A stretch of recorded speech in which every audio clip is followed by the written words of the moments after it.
All right, guys, happy Sunday. Don't do a ton of videos on the weekend, but had some time. Went to an estate sale this morning out in Long Island. Didn't come away with anything. They just wanted just way too much for this stuff. And in the state of the hobby right now, I'm not needing to overpay for anything. As prices are settling, and I think people are becoming a little pickier with what they're choosing to buy. I think it's important now to be smart with your money. But with that said, I did go to a card show yesterday, one that I usually set up at in Queens, but I went today or yesterday as a buyer, and I want to just show off the stuff that I bought. And then last week I set up at a show in New Jersey and only bought one card at that show, and I want to just show that since I haven't shown it yet. So I'll just do like lot by lot. I didn't buy a ton yesterday, but I think I bought well. Always a classic card to have, 84 Donruss. Don Mattingly, that was on its own. And then this 6-card lot I got from someone who does the show pretty regularly. His name is Lewis. Loving this 76 bench. Very, very sharp card. 73 Reggie Jackson. 78 Pete Rose. This 66 Bill Skowron is actually a high number. Tough card. A nice looking Tony Perez and a Bobby Bonds. I did see that the Bobby Bonds is recolored, and it's hard for me to tell if the Tony Perez is or not. So I need to reach back out to the seller, at least about that card, and maybe about this one too.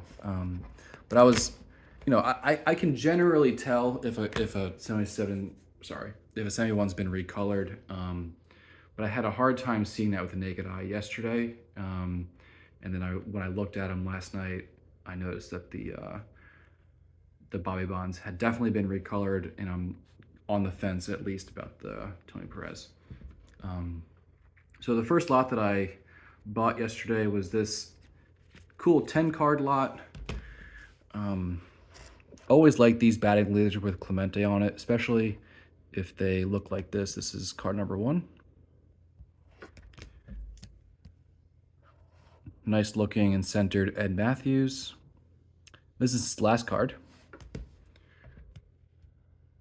A decent Brett rookie.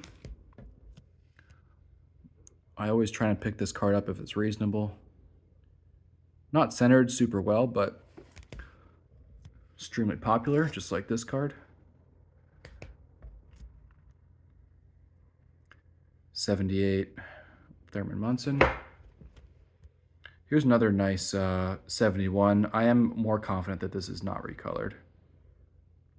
Tony Oliva. And then 3 low-grade Thurman Munsons.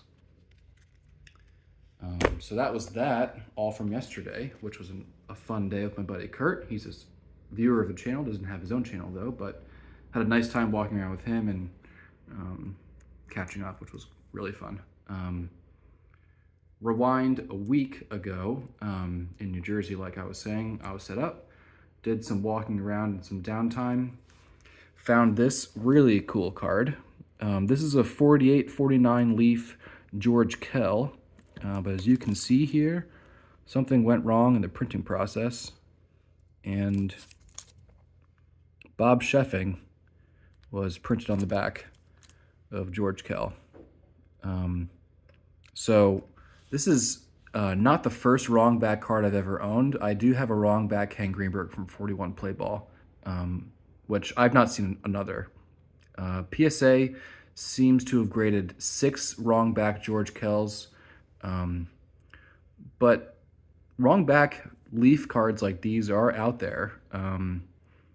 In their population report, you can see. I think this card is really, really cool, very fun. I don't exactly know why they gave it a 2. Maybe it's because the back is just so miscut and messed up like this, but from what I can see through the holder, there are no creases on this card.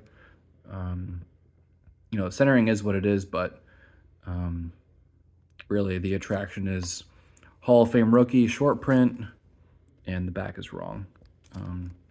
So really fun card. Excited to show you and excited to have it.